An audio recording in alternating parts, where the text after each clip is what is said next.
pod bay doors, please, Hal. I think that would be a bad idea, and I know something about bad ideas. I'm telling you, Juice, she's screwing around behind your back. And if I were in your Bruno Marlies, I wouldn't stand for it. Another Mai Tai? Thanks. So listen.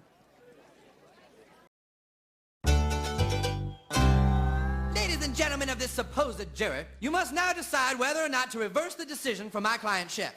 I know he seems guilty, but ladies and gentlemen, this is Chewbacca.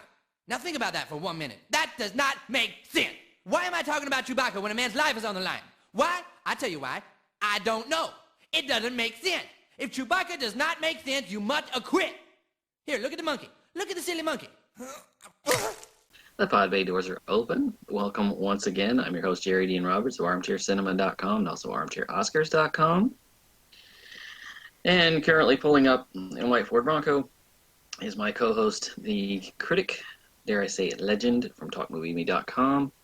The one and only, you know him, you love him. It's Mr. Doug Keller. How the heck are you today, sir? I wish to assert my Fifth Amendment privilege. Because you do have it. But before that, I want to just quickly note that I would never wear those ugly-ass shoes. A little levity. I got two! A little levity into what is going to probably be the most serious film we will ever talk about. We're talking today about and also the longest film we will ever talk about. It is O.J. Made in America. It's the longest movie ever nominated for an Oscar. And the longest movie ever to win an Oscar. Beating out 1966's War and Goddamn Peace by 31 minutes. Ezra Edelman outpaced Tolstoy.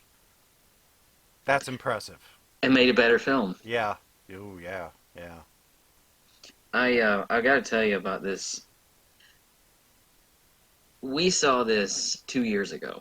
Mm-hmm. You and I are members of the Online Film Critics Society, and we received a screener of it. Mm-hmm. And the screener is on 2 discs. Now, you have to have a pretty long film to have a film on 2 DVDs. And well, I remember the old days when they couldn't fit a commentary onto it unless they split it over 2 sides or 2 discs. But right.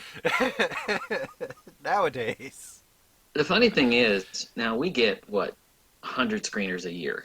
Yeah, probably. Yeah. Probably between and it starts about October and ends about December. Mm-hmm. That year, O.J. Made in America was the first screener I got. It might have been my first screener, too. It wasn't for the first one I watched. And for a couple of days, that's all I watched. Well, so the picture... 7 hours and 47 minutes. 7 hours, 47 minutes, and I think 31 seconds. Because they had the seconds on the DVDs, too. Right. Originally aired on television on ESPN as 30 for 30, but it's one piece. It's not like when you watch a Ken Burns documentary that each episode covers a specific thing and then it doesn't really go back and mention it again unless it has to. This is all inclusive. This isn't episode by episode. This is only divided into parts so that you can, and intermissions, 2 intermissions, kind of so you can take a second and digest or maybe go to the bathroom quick. You need it. Yeah, you do. It's an intense movie. It gets in your head. It does. And I want to say, now, you've seen this about 42 times. I've seen this twice. I have not seen it 42 times. I have seen this in the last 2 years. I've seen this 6 times. That's a lot of times. And I want to note also, the first time I saw it, it took me 2 days to watch it.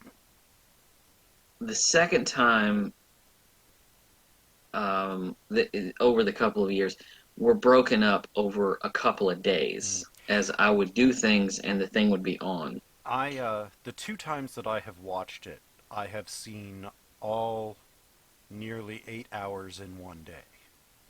Not in one sitting, Yeah, because you do need breaks. But in one day, I've gone through, or one 24-hour period, I'll say. Mm-hmm. Uh, when I started this, I think I started it Sunday, and due to a schedule change, I didn't have all day like I thought I was going to, so I only got like maybe 2 hours into it. But I finished it all the next day. Yeah. So it all kind of worked out as being one day. Well, like I say, I'll watch a little bit of it and then break it up. I watch as much of it as I can because after a while, you do kind of need to pull back. Because I remember the other day I watched it, I got up to about the point where the situation with OJ and Nicole was starting to deteriorate, and I was just like, okay, I got to stop. I got to stop because Right. I was just. It ends up being a whole lot of information, and more than that, it's very emotional. You connect with this thing 100%, and you never connect with OJ, and you're never supposed to connect with OJ. It has a very Citizen Kane style It does. elusiveness to it. Right. It asks a lot of questions, it gives a lot of answers, but you still don't really have a conclusion at the end. Edelman, there were a lot of interviews in this that he couldn't get. Mm-hmm. And one of them, the big one, was OJ. He did Really? I wonder why. He did write to him and say, I'd love to talk to you. If you want to talk to me for 20 minutes or a week, I'd love to talk to you. And he never got back to him. Wasn't he in prison at the time, though? Yes. Yes. So, but I mean, you still could talk to him. I know he could still talk to him, but that does kind of limit your windows to getting back to somebody for a business proposition. Well, I refuse to believe that OJ would turn down anything that would get him a little bit of money nowadays. Based on what I see in this film, let me tell you something. I would doubt that he would turn down any chance to sit in front of a camera. Oh yeah, no, he's always. This is a man drunk on his own fame. Oh yeah, and he always has been ever since he was a high school or a college player. Mm-hmm. Way back, he got a sense of entitlement about him. Mm-hmm. He, which I get because you can get drunk. Yeah, his you can talent get drunk on that. His talent afforded that level of outsiderness to right. You know, but he took it to nth levels. He's a traditional narcissist that once he always believed he was the greatest thing ever, and then people started telling him that, and then there was no getting him back. There's no turning back. Yeah. So. Well, I want to say this about this is just a little piece of history. This is a story about our generation. Our grandparents remember the Depression and World War II. Mm-hmm. Our parents remembered the JFK assassination, civil rights. Vietnam, Woodstock, yeah. Right. Watergate and all of that. This was our story. Yeah. This was a story of our time. Yeah, and so I guess in that regard, I feel closer to it because when the trial happened, I was in my early 20s. I was 13, but I remember actually having the day in school interrupted for the verdict. I was at home when the verdict happened. I'm going to do this right off the top here because we have other things to talk about. How did you feel about the judgment? I was shocked. Really? Okay. Well, I think everybody was shocked. I was. I didn't know how it was going to. If I understood the trial, because, I mean, my God, this trial was 11 months long. Mm-hmm. So obviously it was impossible to follow every single. I tuned out after a couple of months, and then when it was drawing to a close, then I got a little bit more. Well, I came back in when the important stuff was happening. Mm-hmm. I came back when, with the bloody gloves, and I came back with, Mark Furman's testimony and all of that. Mm-hmm. And I kept coming back when it was doing so. I was a regular television viewer. I came back when it got interesting. I was, when they were talking to Kato Kalin, I got things to do, things I like don't that. know, Kato Kalin, that can just brighten up your day, really, because Wow, he talk, is just. but my God, talk about the lights are on and nobody's home. I Whew. mean, I mean,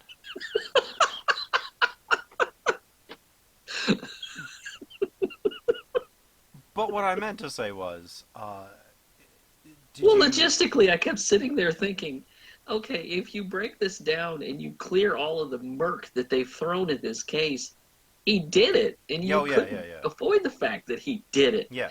And this was not, and I mean, we'll get to the trial a little bit, but once I got to that point, I was just like, it wasn't surprising. I mean, I was surprised, but it wasn't completely surprising the way the case had been going. No, it's not a surprise when you look at the defense and the way that the defense was able to play the prosecution right into their hands. You mean the way they ran the trial? Yes, basically yes. How did you feel? Well, I have a very interesting take on it. I 100% think that he did it, Mm-hmm. and I'm also 100% glad that he wasn't convicted. Now, Because they would have probably burned down L.A. if they had. here's aside from that, just avoiding a riot or whatever. When you look at the judicial history of America, Mm-hmm.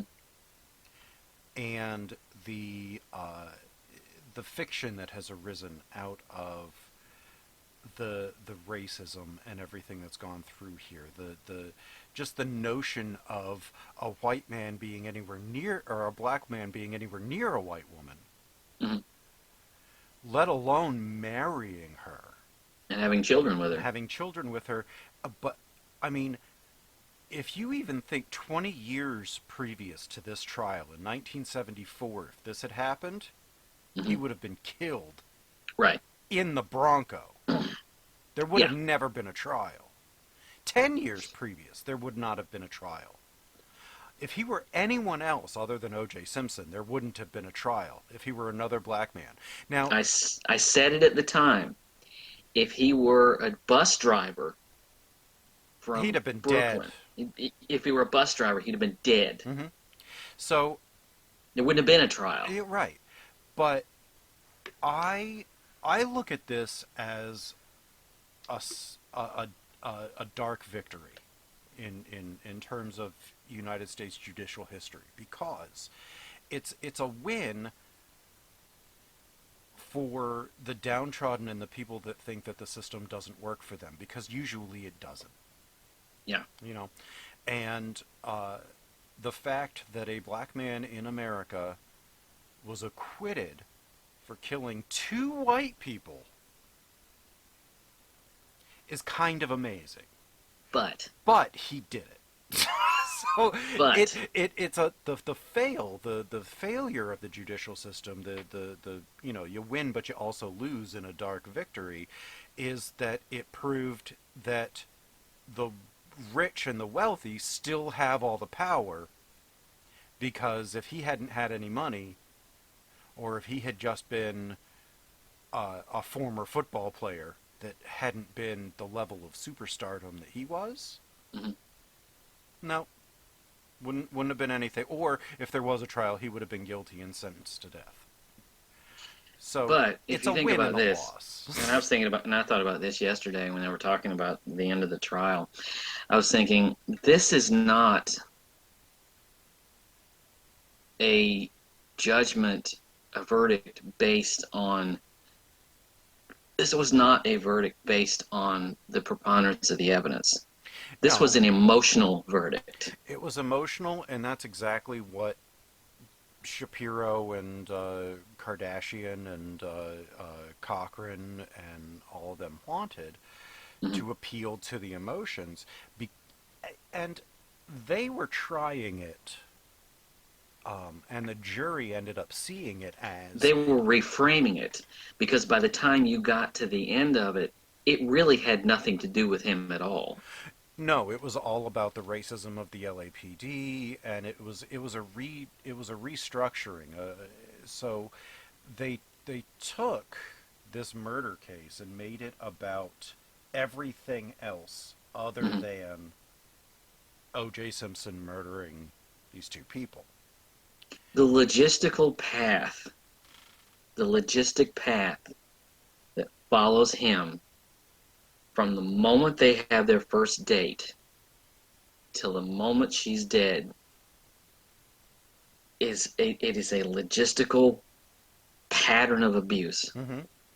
that is reformatted through this figure who has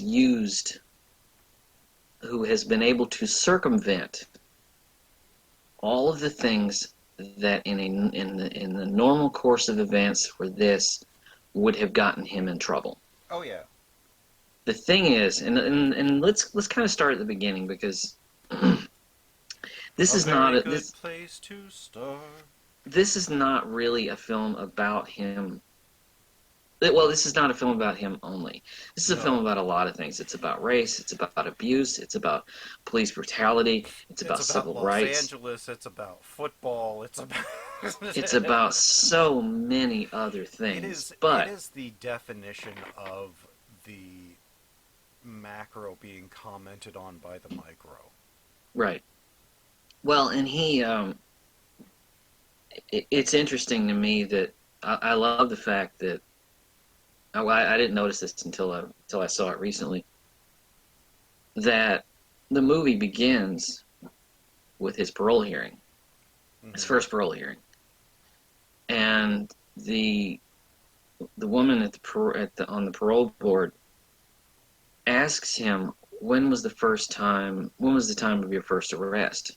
And she said, "Was it 46?" And he goes, "Oh, we're going to talk about that now." And well, think about this. And he says, yes, it was 46. And he says, yes, it was 46. And if you think about that, and then you follow the next 3 hours of the movie, he should have been arrested like 20 times. Oh, oh yeah. But, but, he's so charming, Mm-hmm. and um, he's so beloved He's the juice. that nobody wants to break through that. Nobody wants to upset anything. Right. What's so interesting to me is when it starts, it really basically starts at his college career Mm-hmm. and then kind of winds backward. The interesting thing about that opening, and this is when I really realized this movie is going to be more than just him, because I thought it was just going to be about the trial. Mm-hmm. What's interesting is the geography of L.A. at the time. This was 67 Yeah. that he goes to college, and he is at USC, Mm-hmm. an all-white college. Mm-hmm. Ezra Edelman, the director, takes his camera and does this helicopter shot that pushes into the LA Coliseum, which is adjacent to USC, Mm-hmm. and then shows you this nest, this cocoon that is sheltering him, Mm-hmm. in which he is loved. Guys love him, girls love him, the professors love him. He is just beloved, not just because of what he can do on the football field, but because he's so charming and so nice to everybody. Mm-hmm. And he just has this way with people, and he's a good-looking guy. Mm-hmm. He's got a promising football career. They love him, and for that, he's being sheltered. And then you talk to, and one of my favorite people in the movie is Joe Bell, because he's the one that seems the closest, and he will tell you Is he the one with the vocal damage? the raspy voice, Yeah, yeah, yeah, yeah. and he'll tell you, I loved man, when him. we were in high school, he could talk his way out of anything. Uh-huh. Or the one story that is told that something was happening and OJ and him and one other friend were getting taken down to the principal's office by a coach. They were shooting dice in the bathroom. Right, they were shooting craps in the bathroom, and the coach comes in and finds him and takes him down to the principal's office and leaves. And then OJ turns and leaves, and he's like, "Well, where are you going?" He goes, "Well, I was just helping the coach escort these guys down here." And he just walks out of the room. And you're laughing, and that is a funny bit. And I'll tell you what, I found myself, I couldn't help it. I've avoided these films for many, many, many, many years, the Naked Gun movies, because he's in them. But he's very funny in them. Watching those clips, I couldn't help but laugh out loud at just how funny he could be and how funny those movies really were. Yeah. Well, and if you the other one that I thought was astonishing, he stole Al Cowling's girlfriend. Yeah. Just talked her right into going out with him and just breaking, and they were still friends. Mm-hmm. It just, and here's the funny thing: all of these things point to the permissiveness that will effectively follow him for the rest of his life. Well, yeah, I mean, he was so dashing and charming and talented and smart, and I mean, you just got pulled into his orbit. And when people are around something like that just, the person seems to have the sun just shining out of their ass and they can do no wrong, you don't want to upset that. So you don't want that person to then say, "Yeah, I don't like having you around."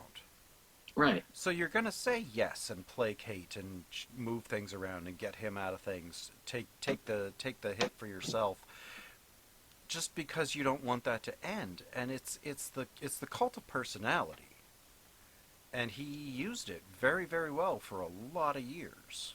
You don't want your heroes to disappoint you. Right. I just had that happen a couple of years ago. One of my heroes was Bill Cosby. Oh yeah, yep. And me too. He was just one of my favorite comedians. I mean, one of my favorite comedians ever. And all of that just broke my heart. Yeah, I still have LPs of his and CDs of his old stand-up from the '60s. And there are things that will happen that I will remember. One of the things that he said in there, and I'm like, can I find that funny still? Yeah. Like, I don't even know. Like, I don't think I could listen to him ever again. Because it's always on your mind. It's kind of like the Naked Gun movies. You can't watch the Naked Gun movies again anymore because all you see is the OJ trial. You're right. And so you look at him and you're like, oh, he murdered people, but here he's funny. That doesn't quite work. And with Bill Cosby, you listen to those old '60s sets and you can't help but wonder who he raped after. Yeah. I was just thinking the exact same thing. Like, yeah, he's great here on stage, and he went back to the bar, and some girl telling him how great a job he did slipped her a Mickey and raped her. Like, how can you get that out of your head when you know that after that set that happened, and after every set that probably happened? Right.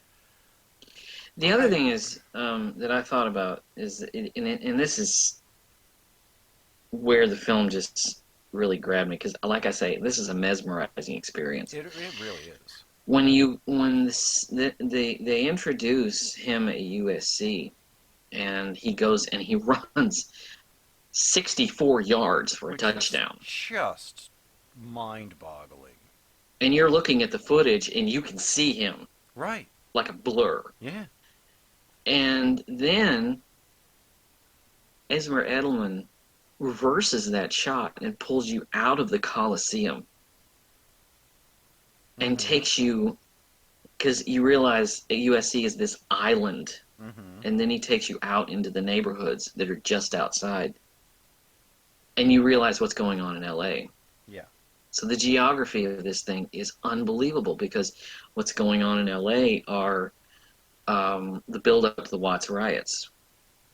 Chief Parker takes over Mm-hmm. the LAPD, and it becomes this. He takes away what was, police officers don't take bribes and all of that anymore, Mm-hmm. and it becomes an efficient machine that unfortunately steamrolls over the black community. Mm-hmm. And this is not a guess, because you can see footage of people being beaten with clubs. Right. 3 police officers beating this poor guy with blood pouring out of his head, Mm-hmm. who no longer has the capacity to fight back. Right. And it's all, and I want to say this: police brutality against African Americans is real. But I want to say I don't believe that every cop who ever pulls over a black person is dirty. I don't think that every cop that pulls over a black person is going to want to or try to shoot them. I agree with that. Mm-hmm. However, uh, even back during Bush, but very much during Obama, the Justice Department released multiple findings and have continued to do so through this administration, saying that white supremacy has infiltrated the ranks of law enforcement specifically Mm-hmm. for those goals. Right. So, everyone? No. Is it But it like persists. is it like a 51% chance in Mm-hmm. everybody's head? Yeah. Yeah. It's not a 50-50 or a 24. It's you. The common misconception and the whitest thing you can possibly think is just don't run, don't resist. It doesn't matter. Mm-hmm. People have been murdered for not resisting. Yeah. The Eric, I can't remember his last name, in New York, that was selling loose cigarettes that they put in a chokehold and killed him. Mm-hmm. Loose cigarettes. He wasn't Yeah. speeding. He wasn't really doing anything. Like, it wasn't even a felony. It was barely a misdemeanor. Mm-hmm. And he was a big guy, and they choked him out. Just like Radio Raheem. Mm-hmm. So, this... And I want to say this, too. It's not worse than it used to be. It's the same. It's just being captured now. People believe everybody's it now. everybody's got video cameras now. Right. Nobody can say, "Oh, that's just a figment of your imagination. You don't know what you're talking about." Now there's documented evidence, proof, and so this has always been one of those. The absence of evidence does not mean the evidence of absence. Right. So now there's evidence. You can't deny. Right. And on top of all of this, the Times, I mean, Richard Nixon was running on a law and order platform. And anytime a politician ever dark people. Yeah, anytime a politician ever runs on a law and order platform, people start hearing police state. Yeah. And it's I always I do. And then the great thing about this film is that it sparks this revolution, because at the time that OJ goes into USC, it's interesting. That's when people stop using the word Negro. Mm-hmm. That's when it goes from Negro to Black. And that's when you start getting the Black Power movement. That's when you start getting the Black Panthers. And that's when the tensions start heating up. And you've got these black athletes who start to speak out against what's going on, because they're succeeding. Mm-hmm. And meanwhile, everyone they know is getting beaten and clubbed for no reason, Mm-hmm. or being beaten and clubbed for a routine traffic stop, Right. or that one where the police just kick down the door and they rip and tear the place apart, Mm-hmm. and they find less than an ounce of cocaine. Mm-hmm. And so you've got people like, and people who are speaking out, you've got people like Muhammad Ali, Mm-hmm. who won't go to Vietnam. Right. And then, people like Jim Brown. Mm-hmm. And then John Carlos and Tommy Smith, who were the guys at the Olympics with their fists in the air on the podium. And OJ, meanwhile, won't have anything to do with any of it. Right. His whole goal, and he actually said this out loud, and it's brought up multiple times throughout this film, is that OJ did not want to be considered any color, just OJ. So he didn't I'm want to not be, black, I'm OJ. Well, yeah. So, and in a way, there's a story that's told. Is it Ship that tells it? The former police officer that was his friend. Something happens. They were sitting at a table, and it was OJ with multiple other black athletes, I believe. And this white woman at another table said, "Oh, look, over there, it's O.J. Simpson at a table with all those N's." Yeah. But she didn't say N's. Yeah. And he was like, "Well, boy, that must make you feel really bad." And he goes, "No, that's what I want." Mm-hmm. She didn't see me as black. She saw me as O.J. It's like, well, right. that's great for you. Like, I think in my mind, in my imagination, I think the reason is that he understood that if he were going to be famous and make money, he couldn't do it by speaking out against black causes. White people had to like him. Because corporate America was and largely is still run by white people. Mm-hmm. Older white men. Right. Particularly then. Right. And he knew that if he couldn't, you can't get endorsement deals from the brothers. All right. So here, and he's and the funny thing is they keep showing him as he goes through the ranks, as he gets more and more famous, as he makes the 2,000, breaks the 2,000 yards, he goes to Buffalo. Mm-hmm. You see the celebrities he's hanging around with. They're all white. Mm-hmm. He gets in that circle. And he starts to become the only black man at a white country club. Mm-hmm. And one of the very, very, very few in the neighborhood of Brentwood, California at all. Right. And he's living in Brentwood, a block away from the mayor. Mm-hmm. And it's a matter of him overcoming this issue, but at the same time, and you remember the story that Joe Bell tells. He's talking about they went up to the Kardashians' house, and he says, he pulls him aside and he says, "OJ, they don't care. These people don't care about you. Yeah. These are the people that would have driven through our neighborhood in their Rolls Royce and wouldn't even spat on us. Mm-hmm. But now they're acting like we're the long lost cousin." And he said, "Yeah." And OJ said, "Yeah, but I am OJ." Right. And just bounced off to go play tennis. Mm-hmm. And he said, he's lost. Right. He said at that moment I realized he was fucked. Yeah. He's lost his identity. Mm-hmm. But let me ask you this. Now, this is the challenging thing. Do you think OJ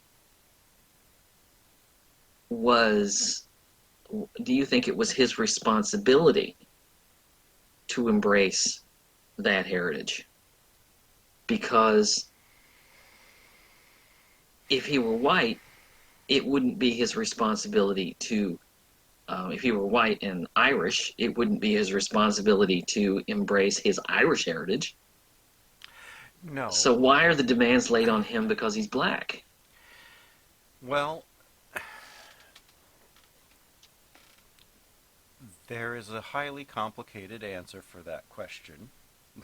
But that's the kind of issue this movie has you thinking about. Right. It's to my mind, a white person who is, multiple generations removed from the immigrant ancestors that came over here, are not expected, like, people don't expect me to walk around in Lederhosen because I'm like 98% German, right? Or eat bratwurst and drinking beer and all that kind of stuff. But it's not important for me to do that because the German people over 4, 5, 6, 700, 800 years were not broken down and attempted to be culturally destroyed and completely remade in multiple other societies' images. But if you were Jewish, do you think that would be your responsibility? I think that Jewish people would think it was, yeah. Okay. So what you're saying is, because you come from a heritage that has been pushed as a permanent underclass, it's important to rise above. Yeah. But remember who you are. I see that. I also see, when I look at him, a guy who, and he says this, the movie bookends this. There are two quotes. There's one at the beginning and one at the end, where he tells you exactly what he wanted. And he says, I just wanted to be people to love me for being who I am. I wanted people to love me for being OJ. And it brought him money and fame. Now, he did that by courting white people. But, on the other hand, you have a little black kid who's sitting there watching him on television. And when he goes to do the endorsement for Hertz, it's important because initially in the representative from Hertz says we had initially had a businessman just running through an airport terminal. A white businessman running through an airport terminal. Now, having a black athlete do this is important because a little black kid watching television thinks, okay, here's a man who has done a great thing, who has risen above coming out of poverty. And here he is, he's in a three-piece suit. He's able to afford a three-piece suit. And also a plane ticket. And also a rental car. And you see that in the commercial. And white people are cheering him on. Only white people are cheering him on. Yeah. That was by design. And that little old lady. Yeah, the Go OJ Go. Yeah. And saying it's okay to like this black guy. Yeah, he's our black guy. Yeah. That's where the problem begins. Because largely he abandoned the black community. Even though they looked up to him. Until he needed it. And then, shockingly, I mean, a good portion of the black community was there for it. I mean, they went into his house during the trial. They went into his house. This was the biggest bunch of bullshit I've ever seen in my life. They went into his house, and all he had on the wall were pictures of him with white people. And so when they took the jury there for no reason... Excuse me. Pictures of him. Right. Not his family. Not his family. Him. Him. Was a giant portrait of himself done by Andy Warhol. Yeah. Of him. Right. It's a monument to himself. Right. And we should also say he was a master manipulator. Oh yeah. Because he had this way, and the funny thing is, when you have someone that's so lauded as a hero, and then you start seeing chinks in the armor, it's really interesting because it was so interesting when he left football. He struggled to figure out what to do because he thought he could do anything, and turned out he was a terrible actor. If you look at that last little bit in Capricorn 1, yeah, when he's No. actually forced into doing something, Right. he's almost okay. Yeah. And even Peter Hames said, so. I'll say he's never been so adequate. Right. Peter Hames has one of the best stories. Yeah. When he went to see him in prison, and he's sitting there and he's talking to him, and they're having this deep conversation. He said the door opens, and Lyle Menendez walks right by. Yeah. Yeah. This is more than my little pea brain can handle. Yeah. Because didn't OJ wanted him to write a book about all of this and everything? He wanted him to chronicle the whole thing. Yeah, he's like, I'm not doing that. No, God no. God no. Would you mean, want to chronicle this? I wouldn't. First of all, I wouldn't want to chronicle it, and second of all, I wouldn't want the guy that directed 2010 to do it. No.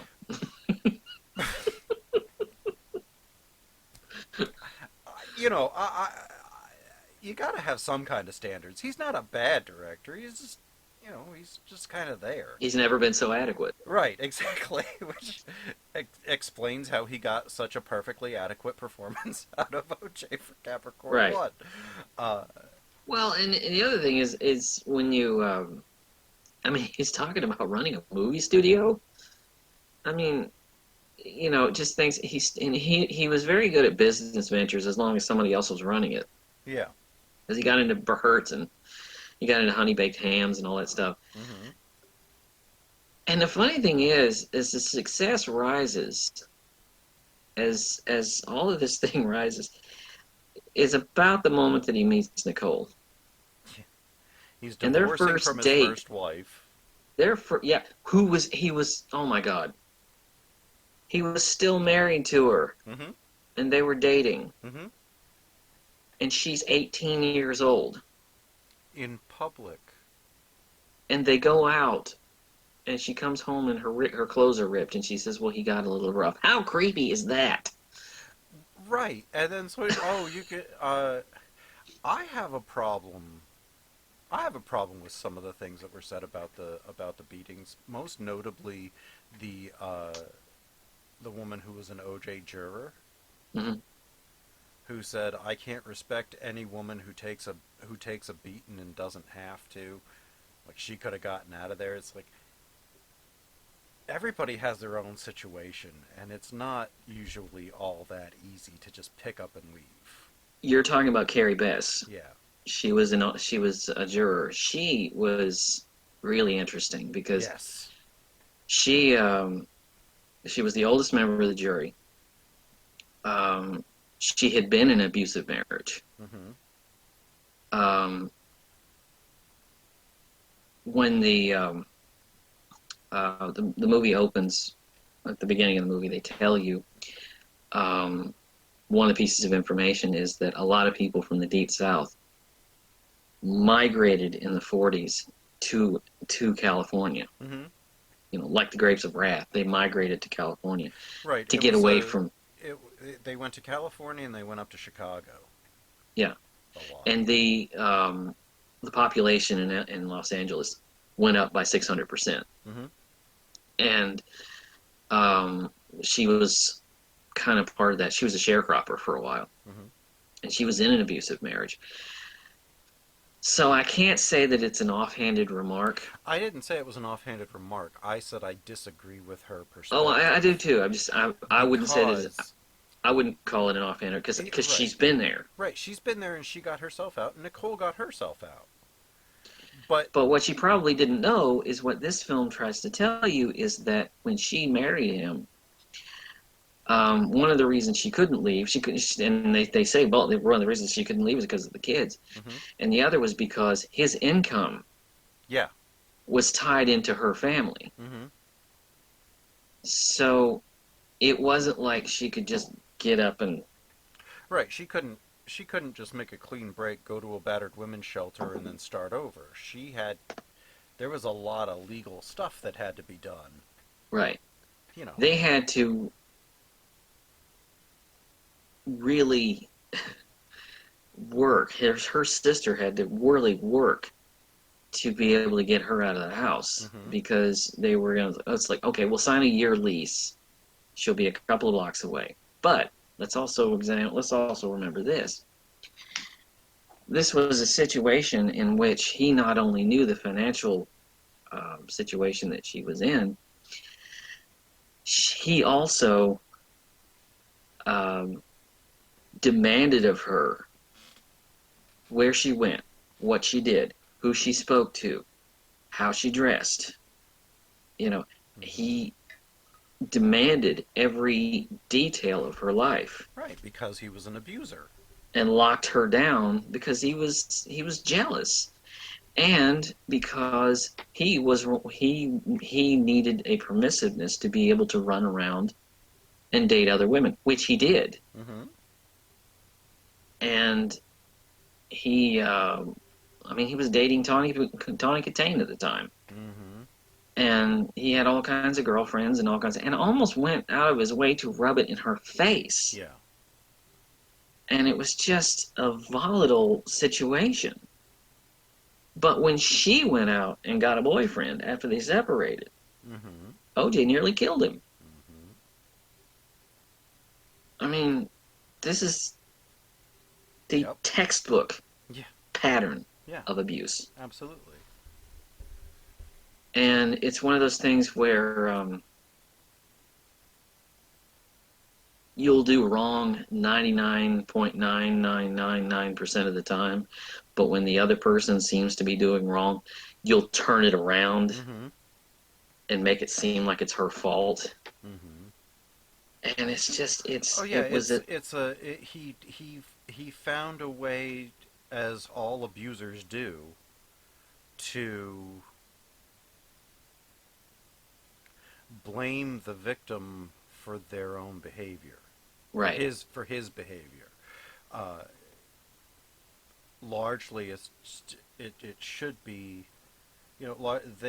they have to feel that there's a reason that they could not ignore to do this terrible, to hit the person. So, I mean, it's there's some mental gymnastics there, but I guess eventually you can kind of work that out into your own head. But yeah, I mean, it's all classic signs, classic. Textbook, like you were saying, just textbook. Once you get down to that, you also pull back and you realize how many times did she call the cops? Right. Both when they were together and when they weren't. And there was a huge file on it, too. Right. Well, when you... every time the cops come out, he smooths it over. Talk to him, sign an autograph, and... Even, the one time he said he had the police officer said he had a bat, and he had this, rage look in his eye, and then it clicked with him who was there. That's Mark Furman. It was Mark Furman, yeah. And he clicked, and it said, "Oh yeah, okay. Hey, officers, how you doing?" It's like yeah, he had this act that he could put on. Yeah. And they would come out, and they would leave, and they would come back, and they would leave, and there's at least an hour and a half of this in the movie. Of her calling the cops, and on the audio you can hear him screaming. There's one where you can actually hear him hitting her, and they won't arrest him, right? Because he's OJ. Because he has cocooned himself in this reputation that they love him and they don't want to do anything, right? And I was fascinated by after the murder happened. Or right before the murder happened, when the situation with her was becoming really dangerous, the guy from Hertz says nobody wanted to hear about it. Her family didn't want to hear about it. His family didn't want to hear about it. Hertz didn't want to hear about it. NBC didn't want to hear about it. Nobody didn't want to hear about it. ABC, he was working for as a commentator, nobody wanted to hear it. Right. Because they didn't want chinks in the armor. They didn't want they didn't want to break this perception that they had of him. Despite the fact that he was beating the shit out of his wife. Right.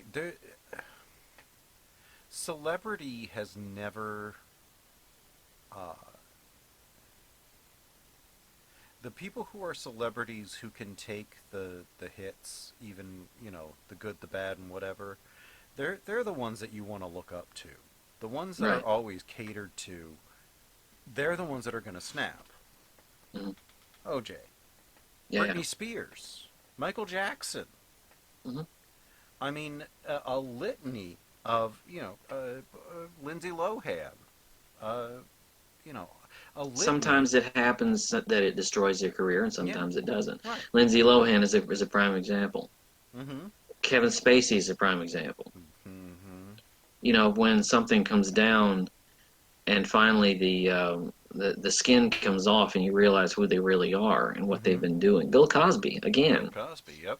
you come down to that point and you realize you can't continue to let these people do what they want to do, and that ultimately happened to OJ. Right, right. It happened. Is that Go ahead. when we get down to uh, what was going on in his head, what was going on in OJ's head, was so far removed from the rationale that you and I have. Is that, you know, you have a wife at home. I guess it's that sort of like the Madonna whore complex, in that you can't have you can't think of a woman a certain way, or you can't conceive of a woman a certain way. Mm-hmm. And his thing, when it comes down to his relationship with her, is that he demanded and demanded and demanded, but the more you demand of someone, the more they're going to break free. Mm-hmm. It was love on his own on his terms. Right. The only way anybody can truly love. And I love what her sister says, that the first part of it ends, or the second part of it ends, with her sister saying there was something about her that was unattainable. Mm-hmm. There was a part of her that he couldn't control. And I would assert, I think that's the case with everybody. Mm-hmm. And my father once told me, he said, people don't like to be told what to do. No, that's true. And in this case, especially, she was just there was just something. She was like, I'm not going to be like that, Mm-hmm. and it drove him crazy, Mm-hmm. and that's what got her killed. Mm-hmm. And that's how the first part ends. And it's a really interesting analogy of the way that abusers work and the way abuse works, and the idea that, and also, you said, going back to something you were talking about, the comment from Carrie Bess, in which she says, I lose respect for anybody that takes an ass whooping and doesn't do anything about it. Every situation is different. Mm-hmm. One thing about this film that is so brilliant, Ezra Edelman has an answer for everything. Yeah. Whatever question you have about this, it is answered in this film. Mm-hmm. In a movie that's 7 hours and 47 minutes, it almost has to be. It would be Well, lazy to leave it. Look, you and I have both seen long movies that Mhm. don't answer a damn thing. Right.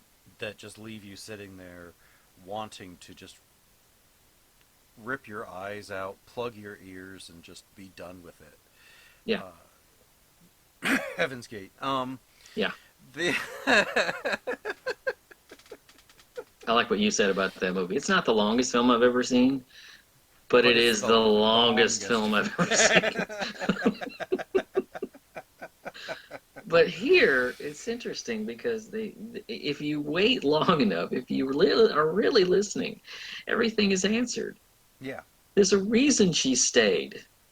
There's a reason he did what he did. There's a reason for everything. Mm-hmm. Some of it seems like nonsense, but when you get right down to it, there was a reason she was there. Right. I mean, he and again, this movie is about so many things, and it's about the way in which celebrity clouds our judgment. in particular this case. Yeah. And what happened was a tragedy that ballooned up into one of the most ridiculously covered stories, covered and recovered, because when she was murdered, it was so open and shut. Everything, I mean, it was so open and shut, but by the history, by the preponderance of the history that we have learned about the police, about their procedures, about the court system, about his behavior, about his celebrity, about who he was and what he did and how on the field and off, in his business ventures, in his relationships, all culminates in this moment when he is arrested. Mm-hmm. And it all comes down, it's like he is arrested. He should have been arrested multiple times. Oh, yeah. Oh, yeah. I mean, he at least had something on the books that he's been a serial abuser. Mm-hmm. You know. And there was one arrest record. Mm-hmm. One. Mm-hmm. And she says in the arrest record, he's going to kill me. Mm-hmm. What more do you need? And not long after. He does. Mm-hmm. And it's interesting because the one I never figured out. Well, I didn't figure it out until really I kind of saw this film. I guess it was early when I saw this film, is that when he ran, I always was asking myself, if he's innocent, what is he running from? If he's, why is he running away? And then I found out he had a passport and $10,000 with him. Mm-hmm. He was leaving the country. Mm-hmm. He just got caught. Mm-hmm. This helicopter spotted him, and the chase was on. Because I remember this, and we should also juxtapose this with what was going on at the time. Because Edelman cuts back and forth. Mm-hmm. And he juxtaposes this with George Holliday's footage of the Rodney King beating. Mm-hmm. It's interesting. He does this. He spools backwards from the murder to say, okay, this is what happened. And this buildup of police brutality that's been going on for 30 years, really has been going on for 400 years. Yeah. 4 or 5, is, yeah. Mm-hmm. is now we're in the early 90s. We're now in a visual media Mm-hmm. age, Mm-hmm. in which everything is captured and caught on tape, in which there they are, 7 police officers beating this man who's on the ground. They're beating him mercilessly. Not resisting in any way, shape, or form. Not really. And other than trying to get up. right. And not actually finding anything on him that they could arrest him for, or that would call for any kind of right. any of that. It was they just were probably bored. This takes place 13 days after a young girl is murdered. Mm-hmm. In a convenience store, and nothing happened. The woman got community service. Right. And probation. Community service. Right, because there's footage of it, and I almost threw up every time they replayed it. Something happened with people ahead of this girl. Mm. And they thought she thought she was maybe part involved of it or in that. something, or just was lashing out at the next person that she decided looked like the people that had come after her, whatever. All this girl wanted to do was buy orange juice. Right. And the woman takes it and throws it out behind the counter and won't sell it to her, even though she's like, I got the money, here's the money, I just want to buy this. And she starts to walk away. away. And she got shot in the back for no reason. The girl did nothing. A shot in the back of the head. Shot in the back. Back of the head or back just under the shoulder into the heart. I can't really recall the placement, and I don't want to go back and look at it closer. Because watching someone 14 years old. Yeah, watching someone die is not how I... Yeah. But in the context of this film... Time. But in the context of this film, it's an important element to it. Because this woman was basically, got a slap on the wrist. Yeah.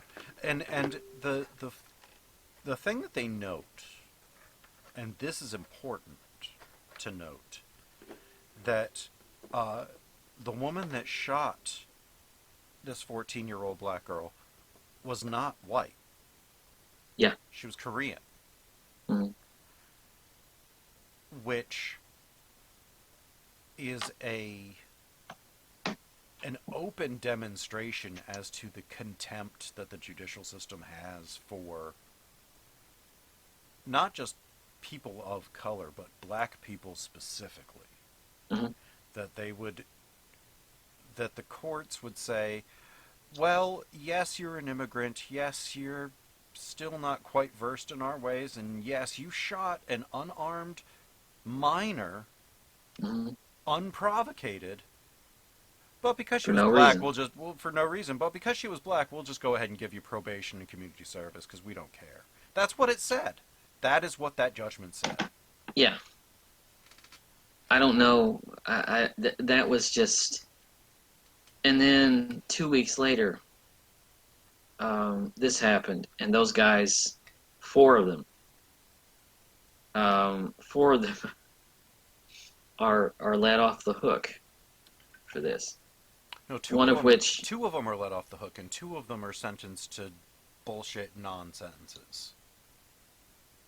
Yeah, pretty much. And it's we're not forced to resign from the talk about lighting the fuse. Mm-hmm.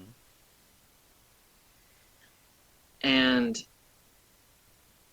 Edelman sets these two events apart. It sets these two events in conjunction with what's going on with OJ. If OJ were a janitor, he'd be dead. Mm-hmm. The first time they had to come out to his house. Many times over. Yeah. It'd be dead the first time they had to come to his house. Mm-hmm. And they saw a white woman with, knots on her face, bruises on her face, and, swelled up and all of that. He'd be dead. Yeah. By preponderance of the way that the LAPD ran things. Mm-hmm. And no, but because he's a football hero, and because he's a celebrity, and because they won't do anything, and because this woman is not African American, because she killed a young girl, it's given a slap on the wrist. And these guys, it's appalling. The officers who beat Rodney King, none of them were ever able to articulate why it was happening. Yeah, none. It was a routine traffic stop, and then that happened. Like, how does it go from please step out of your vehicle to beating you within an inch of your life, and you haven't even searched the car? Well, I also want to put this out there, just to kind of complete this whole circle. Rodney King himself was an alcoholic. He had a lot of problems. He had an arrest record. Now, I'm not saying this is justification for anything that happened to him, but in the wake of this event, in the wake of this beating, which was not his fault in any way, He never, for the rest of his life, tried to better himself. Mm-hmm. He persisted in doing exactly the same destructive behaviors that he had before the beating. He never tried to improve himself, ever. And that's something that puzzles me, because I would think that, in my mind at least, something like this would change me, would change my attitude, would change my way of conducting myself. Well, if it happened to you, a lot of mm, people would change the way that they conducted right. themselves and their mindsets. Unfortunately, uh, for for something to have that kind of an impact, it has to be unexpected and uh, you can't have had any kind of inkling in your mind that it was going to happen. But if you go to work this afternoon and you get pulled over and beaten by the police, that would be a big thing, hmm because white man got beat up for no reason. But when you're in a community that expects to be stopped when you're driving, regardless of whatever you're doing, just to be hmm stopped. And anytime you're stopped, the potential for getting asked to get out of the car, getting hit or shot, even when you're still in the car, anytime you go out of your house as a black American, you are taking your life in your hands. Yeah. So, was he surprised that this happened? Probably Yeah. not. Probably Well, not. yeah. And probably, uh, the only thing that surprised him about the encounter is that he lived through it. hmm Because Yeah. so many don't and didn't. And so, But if I'm you're. talking about in the fallout, when after the incident happened, Mm-hmm, he died 10 years, 20 years later, I think. mm-hmm, His life in the wake of that was the same pattern. It never changed, which is something that, in my mind, from my experience, I don't understand. Because it would have changed, in my mind, in most people's mind, it would have changed my pattern of behavior. Um, he went back to doing the same destructive behaviors that led to this pullover in the first place. mm. And I know it sounds Was strange he? for me to Did say, he? but Did he I don't know stay? everybody's experience, but Did he remain in the same pattern that led to that, or did he resume his life in the only way that he knew how, in the aftermath of a terrible and traumatic ordeal mhm. that, be surprised that he lived through? And if it's only life changing if you can't say I walked out of the house and this was the single last thing that was almost on my mind. That's life Yeah. changing. Well, it never would be. But yeah, I mean, if you're in, and to another point, addiction is a very powerful thing. Mhm. That is true. That is very true. And he may have wanted to and tried to clean up his life on many, many different occasions. And, Just kept getting pulled back into it. right, and if you think about the stress of being who he was after this event, on one side of the fence, you have people that say that he was a no good and that he deserved to be beaten, and another side saying that he should have been awarded all this money and the people should have gone to jail and death penalty, whatever. And so he's stuck in the middle of this. He is an infamous icon to many, Mm-hmm. just for being. Just for And being a alive. troubled icon to a lot of people. Right. So, I mean, he also did not have... He didn't become, and didn't want to become, and didn't have to become the sober advocate on all of the Sunday talk shows when anything about race and police brutality happened. He didn't have to be the guy that went on the shows, That's true. He was under no obligation to clean himself up and meet the press's token police brutality expert or something, Right. His obligation was to just live his life, which he did. Mm-hmm. You can't agree with how he lived it, but It's okay, so it's not the way that I would live. right. That I can't say that it's better or worse than anything anybody else does.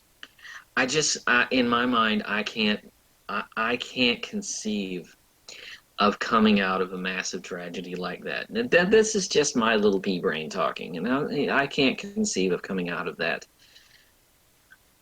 tragedy and not doing something positive with it. But I don't have the experience that he does. Right.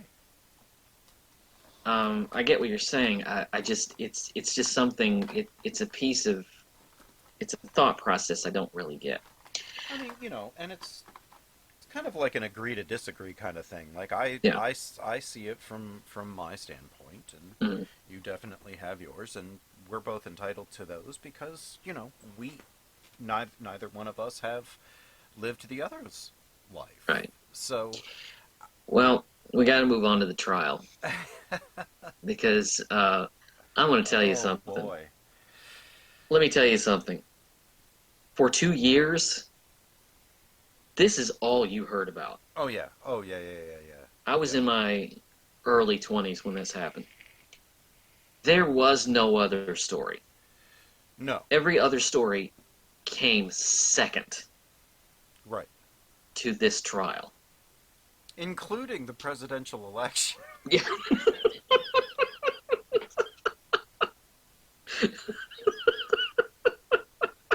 Clinton v. Dole is like a minor footnote in the country's history when it comes to 1996.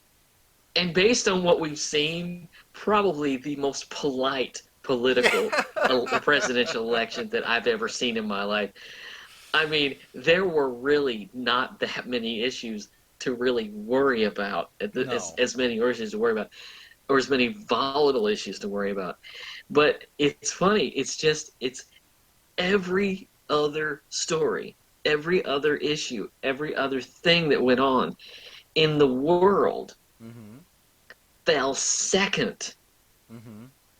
There's this footage in the movie where Peter Jennings is trying to decide whether to go to the O.J. civil trial or back to the president's address. Right. It was the State of the Union, State of the Union, a constitutionally mandated speech that later on it was that every network has to show it. And they're like, are we going to go with the verdict or are we going to go with the State of the Union? It's like, wow. And then he says, well, our bosses say we got to go back to the president. And I'm thinking, well, yeah. Yeah. So they go back.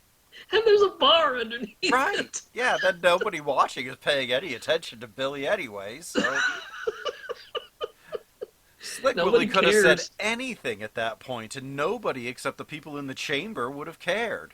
Because we're so prioritized, we're so mesmerized by this notion of celebrity and fame and all of this stuff. Well, it's just such a thing that, I mean... I've often thought about why this was such a big draw. Mm-hmm. And is it because he was a celebrity? Yes. Is Yeah. it because he is African American? Yes. is it because just the whole circumstance around it is just unfathomable? Mm-hmm. We've never in American history seen a celebrity that was widely loved by everybody Mm-hmm.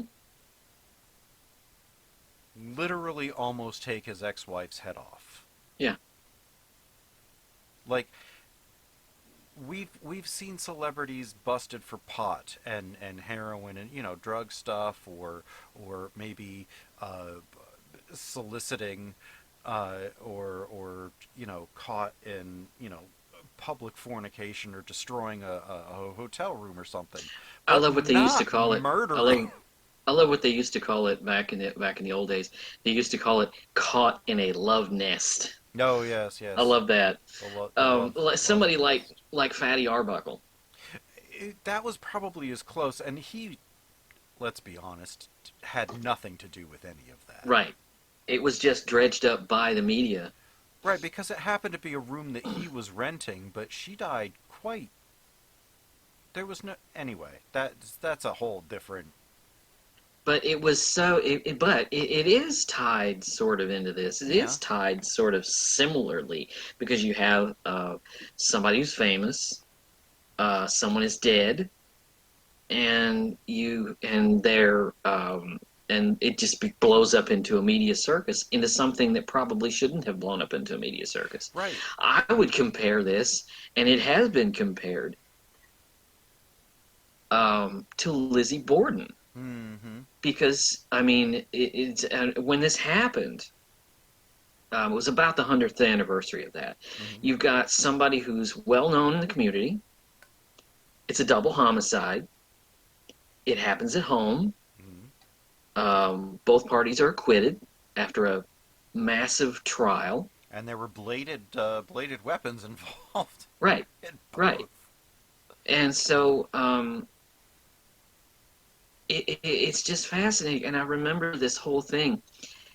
But I also remember, and I did this again when I watched the film, is I kind of, in my mind, shaved down the trial as it was and realized if this weren't OJ and I hadn't understood where he came from and the patterns that he followed of circumventing all of these different things of race and police procedure and things like that, none of this would have happened. Right. Because when you get down to it, it's a very simple case. And I remember Marcia Clark says, I've never seen so much evidence for one case. It was a slam dunk. Yes. I mean, there is no way on earth that he could have gotten acquitted, except the defense team that he had was remarkable. I mean, when you have the ability to turn a double homicide into a referendum on the racism of the LAPD, that's an amazing trial lawyer. Whether that it's for the good team, or for the, I mean, and it also says something about the fact that Judge Ito was not in charge of his courtroom. No, because if he were, this never would have blown up into a racial issue. The funny thing is, the defense team knew going into this, and you had to be stupid not to look at this and say, okay, this is pretty open and shut. right. His blood is all over the place. There's only DNA of 3 people there.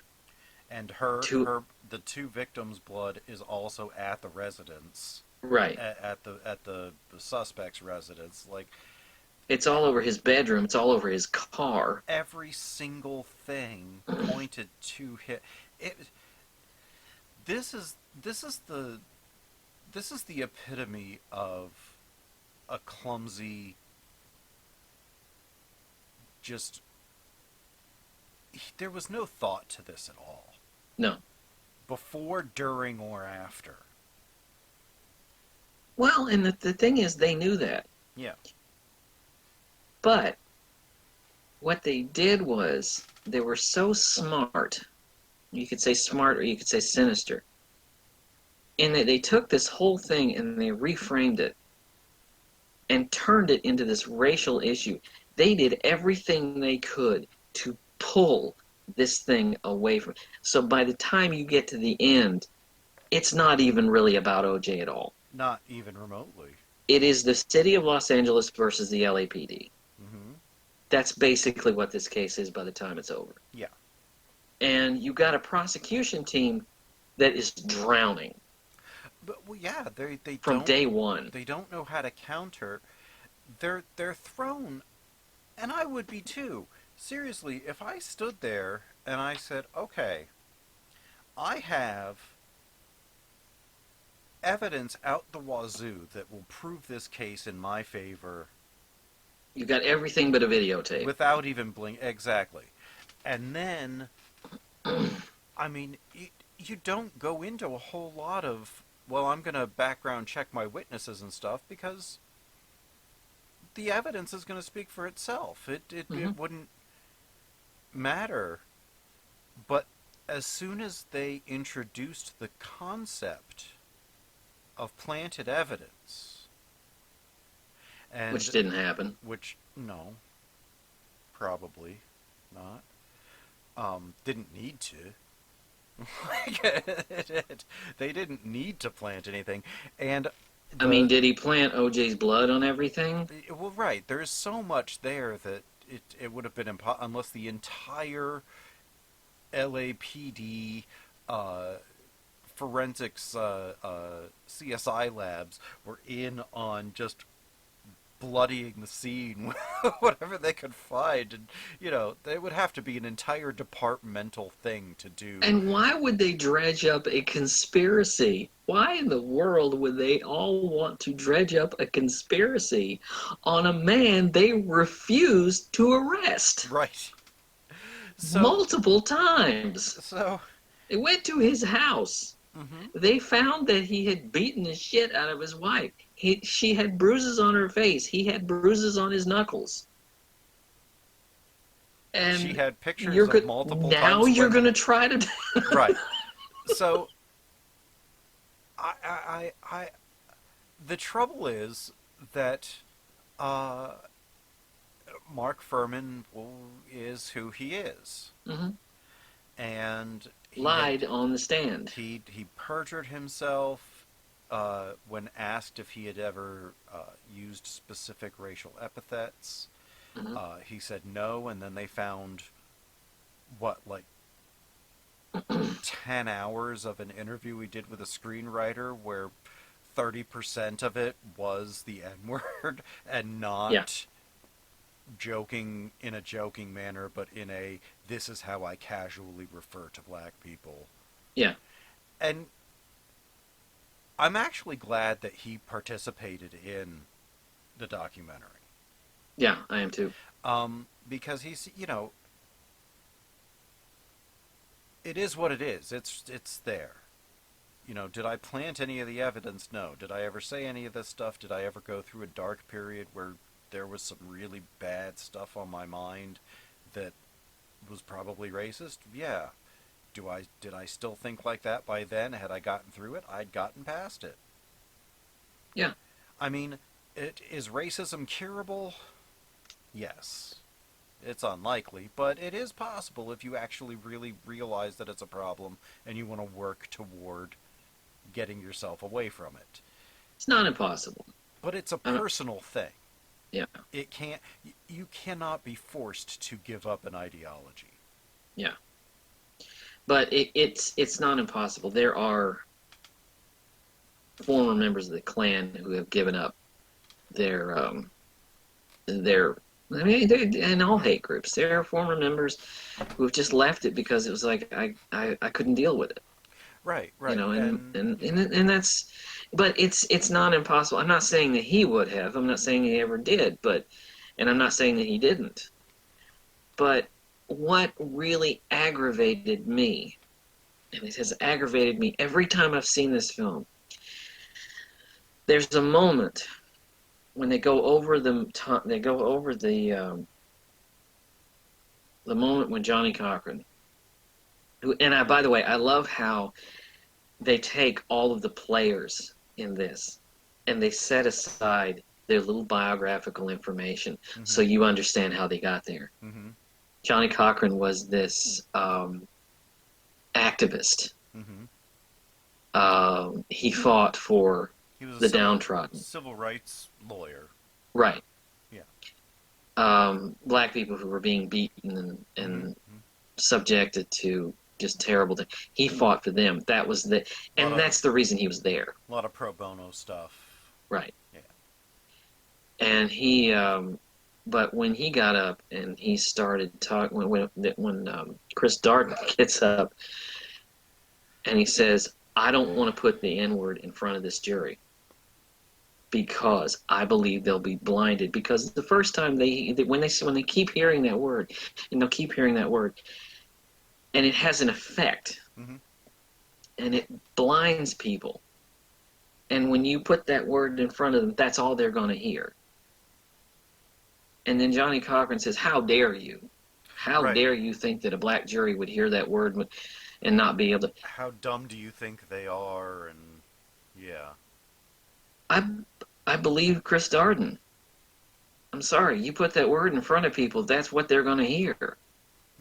If I'm sitting there and I'm having a conversation with somebody and they're listening to what I'm saying, and I fling that word into the conversation, I fling that word into the mix, they're going to stop hearing anything else I have to say.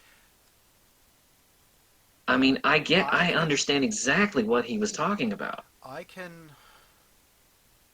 And largely the reason I say that is because this case had nothing to do with that. It didn't. I see your point, and conditionally agree with it under this condition. If the people that are hearing this, or the person that you are in conversation with, is not expecting the word, Mm-hmm. specifically with whatever connotation or whatever emphasis or meaning you put behind it. But if you say to people, "I'm going to present this to you," there is some very objectionable language in it. The speaker says this word, he says that word, he refers to people like this and that, but we feel that you need to hear it in his own voice because you've already heard him speak. Mm.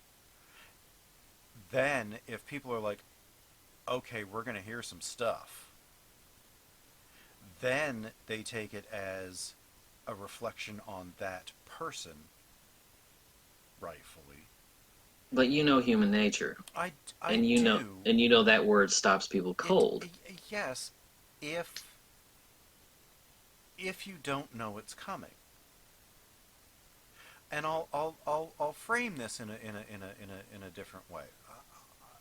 I'm married to an African American woman.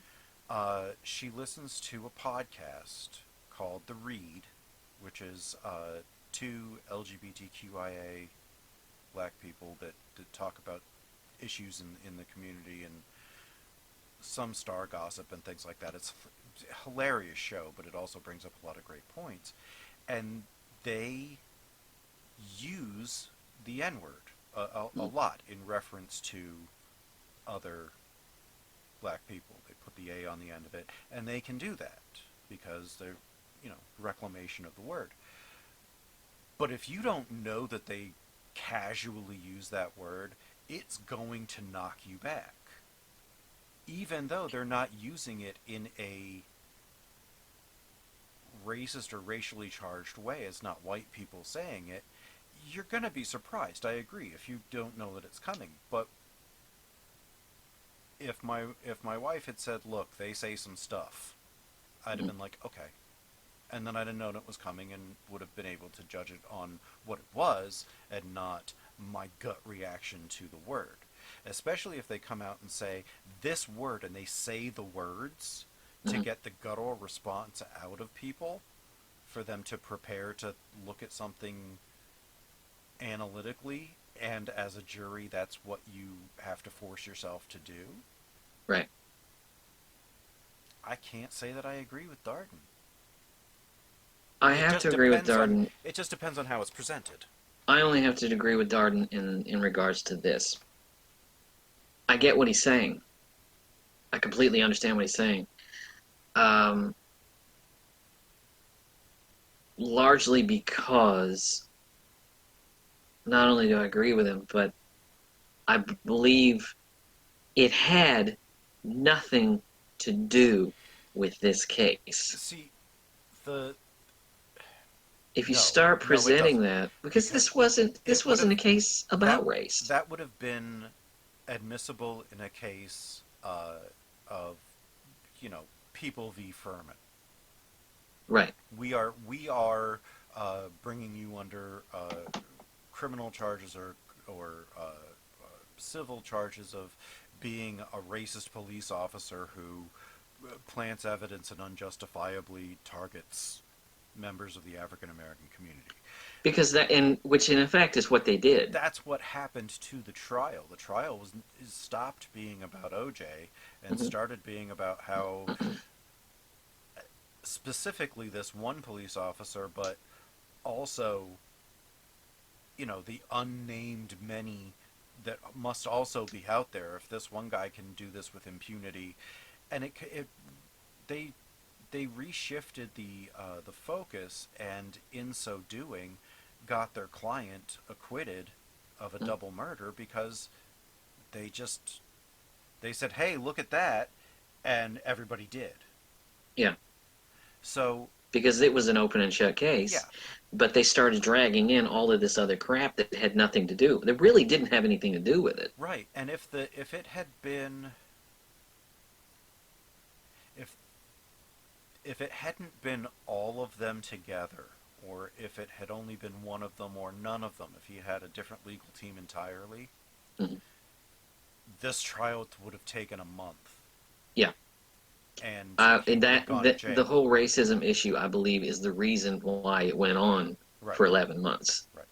So this whole situation, and it was deemed the trial of the century because of how long it was taking, because the twists and turns, the surprises that it always had. Well, also in what it encompassed. The lead up to it, from 30, 40 years, or I say 400 years of history that was leading up to it. And people were asking, well, what does it really entail?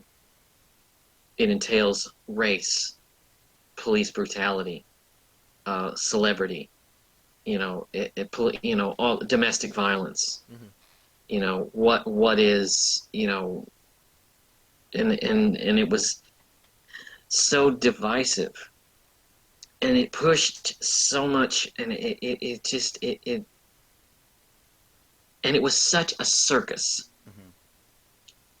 And I'm fascinated by, again, Edelman's filmmaking techniques in this. One of the things that I'm so fascinated by is that just as we are presented with the case of this being such a media circus, and I remember, and you remember too, all of the OJ jokes, all the things that were going on, every talk show, all of the late, Conan, Dave, Jay, all did monologues about, Jay had the dancing Edos, they did sketches on Saturday Night Live, and it was just so many jokes. And so in that vein, it is very interesting to me that just as we're getting to the acquittal, the deputy DA, Bill Hodgman, pulls all of this back into the realm of sanity by giving us a 15-minute clinical explanation of what happened that night. Yeah. Unfortunately, the prosecution went first in its summation. Right. But now I'm talking about in the film. Oh, well, yeah, yeah. Now I'm talking as the film goes on. This is sure. just before the acquittal. And he sits there and he talks about what, speculative, of course, what happened when she opened the door. Right. Oh, yeah. 15 minutes of this film, he sits there and he gives this. And every time I've seen it, I can't watch it. Because he explains what happened to these two people physically. Right. And how she was stabbed. And then he shows up on the scene, and his throat is slashed twice, and how he's stabbed in the abdomen, and how he has a minute to live. And he got stabbed in the face, too. Right. And it brings a sense of sanity to a trial that has completely lost it. Well, sanity insofar as being back on track. Well, yeah, that's what I'm talking about. What I'm talking about is a sense of sanity is not really all that sane. But what I'm talking about when I say sanity, I'm talking about as far as the circus that the trial has become. To remind us that what lays at the bottom of all of those monologues and all of those jokes and the dancing Itos and all of that, what lays at the bottom of all of that is this terrible, awful, horrible double murder and how it happened. Right. That's when this film goes from being a recounting of events to a reminder of what it's really about. And then the turn after, just how, like you said, how he's abandoned by white society and culture. The last part of this film, the last 2 hours of this film, is not what I expected. When I saw this, and it's exactly what the film needed. Yeah, I was expecting that this film would end with the acquittal. And he shows, and it's interesting, when they announced the acquittal, when they announced that he's been found not guilty, the juxtaposition that he shows between people in the African American community, this joy and jubilation of all of these things and all of these images that we have of police brutality, of slavery, and all of these, and interspersed with this joyous moment. And I'm sitting there thinking, it's a joyous moment over a man who has effectively rejected you. Yeah. The irony of that. This is a man whose friends were all white. And whose career and celebrity that you are now celebrating was bolstered by white people. And it doesn't last long. It doesn't last long. Because the world pretty much goes back the way it was. Except for him. Because he is rejected almost from the moment that he is rejected almost from the moment that the acquittal happens. Oh, yeah. Because he meets up with Peter Hims on the street. And he says, nobody's coming to my house anymore. Why don't you come over? He goes, yeah, I'll come over. And we both knew that we would never see each other again. Right. And then he's going to the gas station to fill up his car. And people are yelling at him, and because he still lives in Brentwood. And nobody will have anything to do with him. Yeah. And then he tries to ingratiate himself, or tries to ingratiate to the black community. And that's when the fall happens. Because this massive amount of fans that he once had is narrowed down, and this happens when he goes on the Wendy Williams show. It's sort of representative. They're all applauding and they all love him, and it's just this room of like 20 people. it is proof that his celebrity, the celebrity that he's gotten drunk on, essentially, is shrinking. Well, it's kind of he spent his whole life making deposits into the fame bank, Hmm. and he had to close his account and cash it out just to get the acquittal. Right. And he didn't have anything left in the fame bank to play off of after. Because white Except people suddenly didn't want anything to do with him. right, because now he's not famous for being OJ. He's infamous for being OJ, the acquitted double murderer. And nobody would. I mean, I wouldn't want anything to do with that either. And he can't. And they show him on the golf course, and people are yelling at him. And he's asked, and this is the only black man at an all-white country club. Now it's an all-white country club again. And he can't. He's lost again. Fame bank, like you say, the fame bank. And then the civil trial happens. Yeah. Wherein he is found liable for the deaths of Ron Goldman and Nicole Brown Simpson to the tune of $33.5 million that he ain't got.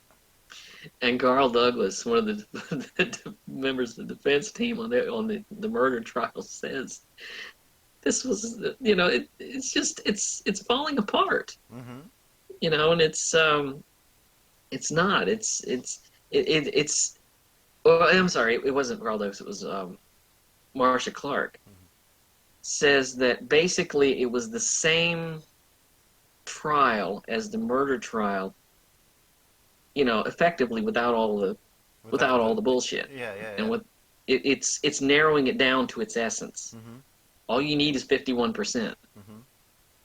And after that, I mean, And Carl Douglas calls it white justice. Yeah. And I $33 million. $33 million. Yeah. Yeah. And I mean, it puts him on the skids, basically. Like, he has nothing after that. Like, and the funny thing about judicial remandments, like the one lawyer was saying, it's like, the judgment is just a piece of paper. No, that was Fred Goldman. Yeah, Fred Goldman was like, yeah, it's just a piece of paper. They can't actually make you pay it. They can do whatever they can, but there are certain things that you can do to get out of them being able to touch stuff, like pension and... Well, they can't touch his pension because it's by law. Right. But it's up to the creditors to get you out of it, or to collect on it. I was very moved by Fred Goldman's interview because, again, just like Bill Hodgman's assessment, cold case assessment of the murders, Fred Goldman is a reminder that there was an innocent bystander in all of this. He reminds us, and you can still see 25 years later that this is a wound in his heart. Well, I mean, what this was his son. What was it, Goldman? He was Nicole's friend, and he was taking back something that she left at the restaurant. No, it was they had been to the restaurant, and it was her mother's glasses. And they had she had called to ask if they were there. They were in the gutter outside because she was on the sidewalk and she dropped them. He put them in an envelope and he brought them up to it wasn't Brentwood, it was Bundy. Right, a neighboring upscale community. And he went to deliver them, and he came upon. Right. I'm not sure exactly how.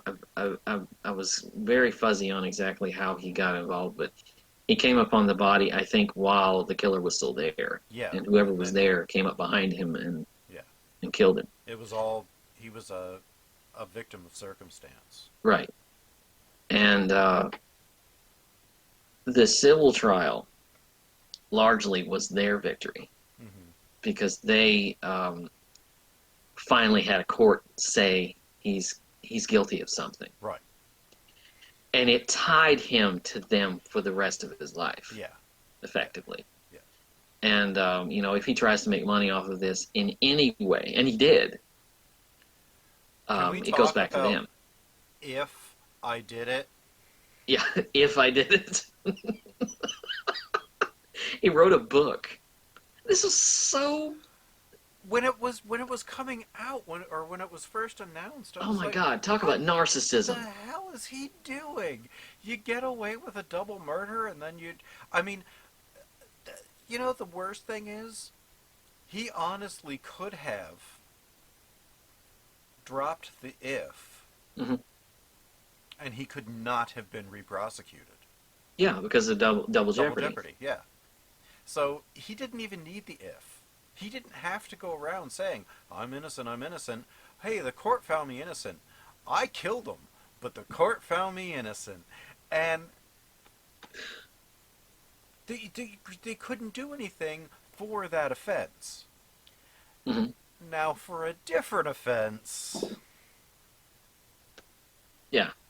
Which is what happens in Vegas, which no, I just want to say, Vegas. I just want to say the person that I absolutely felt, one of the people that absolutely felt for, was Mark Gilbert, who is his agent, who appears in the second half of the film. This poor guy is drug around by all of OJ's post-acquittal bullshit. Just everything is just this thing where they go to collect. They've been systematically taking valuable stuff out of the house and hiding it all around the Los Angeles. The sheriff showed up with 2 moving vans. And he goes outside to take the flag down, and he gets Mark Gilbert to act like an amateur videographer so that they can and pretend to be a guy just filming it so he can shoo him away. So that they can sell it to TMZ. Like TMZ, so that he can make money off of all of this. And he gets and not Gilbert probably be able to report it because it would probably be under some shell or something that some other person's name. And he gets Mark Gilbert to take all of this stuff and go put it in a storage unit, in different storage units in different places. That are then go into default and are sold to other people who are now out there selling OJ's stuff, which is what brings him into this robbery. You know what? Which my favorite person that was involved in the robbery is, I can't remember his name, but it was the accomplice, the guy with his ears pierced. That he's like, I went home to my wife and I said, I think I just did a robbery.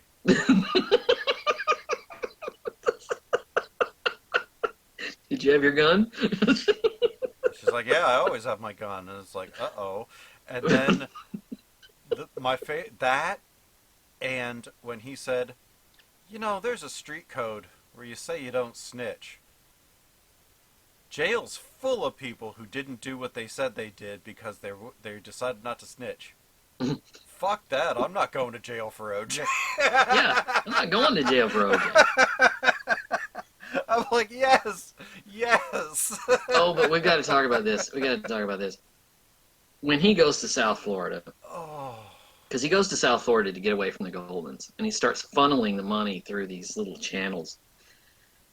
The people he hangs around with are just these scumbags. They're just scumbags and thugs. I mean, long way from hanging out with Joe Namath and, being with Joe Namath and B. Arthur and Bob Hope and all that. He is now... He's hangers-on and sycophants. Right. It's people who are convinced that being around him will get them somewhere. Right. It's not because they're taken in by him like Mm-hmm. like people used to be. Mm-hmm. It's just, well, this is O.J. Simpson. Maybe I might be able to get some money off of this out of this relationship here. But the things he does are humiliating. This thing where he does the pimp video and he's Yep. dressed like a pimp and all of this, and I'm thinking, boy, I mean, if anybody, Doesn't I've he try? never seen a celebrity who lived that fell this far. Well, they're around. They're around, but I mean, you know, There's you more watch this, now. There's more yeah, now, like Harvey Weinstein, and mm, although we Kevin don't, Spacey, yeah, but we don't see them out making rap videos based on the thing that they're infamous for. right, right, So, and he goes to Vegas and this gross group of guys that he's hanging around with are just nauseating. I am convinced that nothing good has ever happened in Las Vegas. Yes, I've seen so it's a many family town. What are you movies. talking about? I've seen so many movies about everything that's gone on there, and I believe that from its inception, there has never been anything positive to happen in Las Vegas. Well, I love the fact that Edelman just kind of lets these idiots talk for themselves, and you Yeah. know this weird collector's market that you could smell the gross, you know, cigar smoke and Right, like the body guy that odor just and just walked out of the house with the Heisman. Oh, did he give that to you? No, but he owed me some money, so I felt that I was entitled to it because he said I could take it out of merchandise. It's like, you feel that you were entitled to someone else's Heisman because oh, that was he Mark owed, Gilbert. yeah, because he owed you less money than that alone is worth. You felt entitled to it. Okay. This That is white entitlement.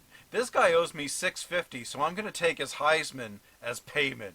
right, and he's carrying boxes of stuff to his Yeah. car, and it's just and the robbery that goes down is just this weird comedy of errors that And I heard the audio to that when it happened and the two Mhm. times that I've I did too. seen the movie. And if there wasn't the possibility of that gun going off, Hmm. everything on that tape would be one of the funniest things that I would have ever heard in my life. Right. It is just everybody. It is a group. They of can't even people- find the room. It is a group of people attempting to perpetrate a burglary specifically and solely based on the things that they learned from movies that they weren't paying attention to.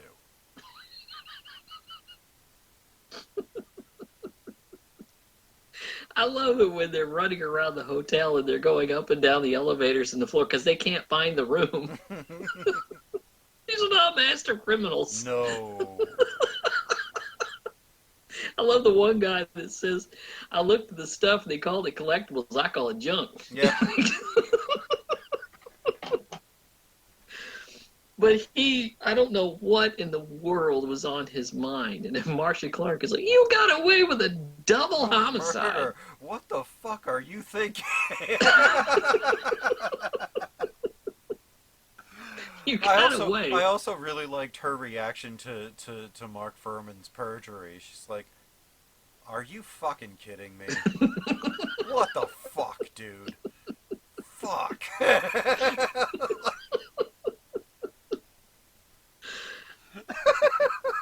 It's just so amazing because when the trial is over, it's like there's this jubilation and everybody's screaming and yelling and they're so happy and oh, it was just wonderful. Yes, and a week later, it was gone from everybody's mind. And A week later, all of that is gone with the wind, man. Yeah. It is. He's a pariah in every corner, and he just falls. And they keep cutting back to his early days when he said, "When you're a celebrity, you gotta have an image, and you gotta show people an image of yourself." as yourself, and you've got to be. And then they show him doing this sort of jackass style or punk style thing, and it's just it's one bad thing after another. Oh yeah. And the verdict in the burglary trial, I love the way Carl Douglas describes it. 33 years representing the $33 million dollars that he never paid. And they held the jury out. And the verdict was dropped on the anniversary of the day he got acquitted. Yeah. That's why justice. And he's standing up there, and it's funny. He's standing up there before they give the sentence. He's standing up there, and he's still trying to circumvent. Right. I honestly didn't know what I was doing was wrong. It's like, OJ.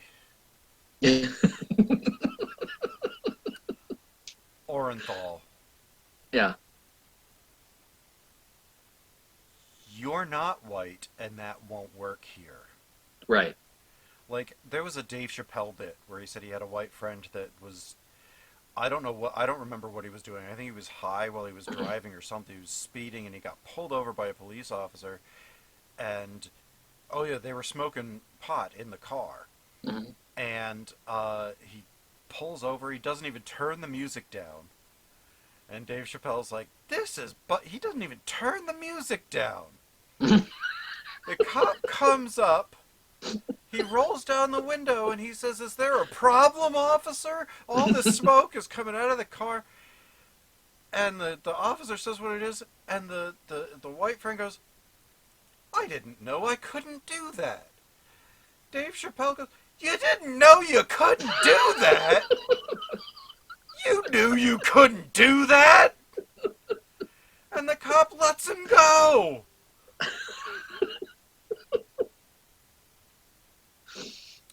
That's not... No. Well? And crying. He's crying in court. If it weren't so pathetic, it would be hilarious. Yeah. I actually thought it was hilarious myself. That was the first time that I ever felt the inkling of maybe pity for him. Mm-hmm. But not because this was happening to him, but because he thought he might be able to get out of it doing that. Well, and Carl Douglas says, this case, it was 2 years dripping wet. When I saw this, I thought, and my little pea brain, I thought that's what the judge was going to give him. Mm-hmm. I thought the judge was going to give him maybe a year, at max 2. 33 years! Yeah. Are you kidding me? 33 years. And this is in what, 2010, 12? Yeah, he went to jail. He went to Lovelock. It was a 33-year sentence. What this movie does not know is that after this movie came out, he got out on parole. And the movie ends on the fact that he went to prison. Mm-hmm. And it's interesting to me that it opens with that quote. He says, "As a kid growing up in the ghetto, I didn't want money. I just wanted people to, I just wanted a little bit, fame, and I wanted people to be able to say, hey, there goes OJ." Mm-hmm. And at the end of the film, he is begging everyone, please remember me as I was. Please, please. Right. Pay no attention to the man behind the curtain. Right. Exactly. Just keep looking at the image over on the side of the room. Yeah. It's just, this movie is fascinating. You're going to hear about this film again. It is. It's about so many things. And I'll admit, when we saw it the first time, it impacted you a lot more than it impacted me. It took a second viewing. Yeah, you texted me. Like I liked it when I saw it initially. But now I'm convinced as to why it is as hailed as it is. As I will join the chorus with my accolades. It's you never get bored. The entire not at all. Nearly 8-hour runtime. Every part of it's fascinating because Edelman structures it in a way that the macro is reduced to the micro, and we get to see the micro become the macro, Mm-hmm. and then have it then reduce back down on itself. Right. So it folds in everything around this trial and everything around this man from the minute people started knowing his name to now when people wish they'd never heard it. Yeah. And it's showing the rise and fall of this man's life in a socio-political commentary that is showing kind of a rise and fall of a mentality in America. Of how we face celebrity, Mm-hmm. how we face race, domestic abuse, Right. police brutality, And, civil rights, and and this how man, we filter things through a particular prism mm-hmm. and make them the way we want to see them. Right. There's a lot of this film that's very uncomfortable. Yes, and it's interesting, and I think that the film was completed and aired before the real meat of the Me Too movement got Yeah. rolling. But the reactions to the Me Too, the allegations and everything, would not have happened the same way if it had happened in 1994 before the OJ Right. trial. We were finally able. Yes, we love our celebrities, but America likes to see its celebrities crash and burn even more. Mm-hmm. And now with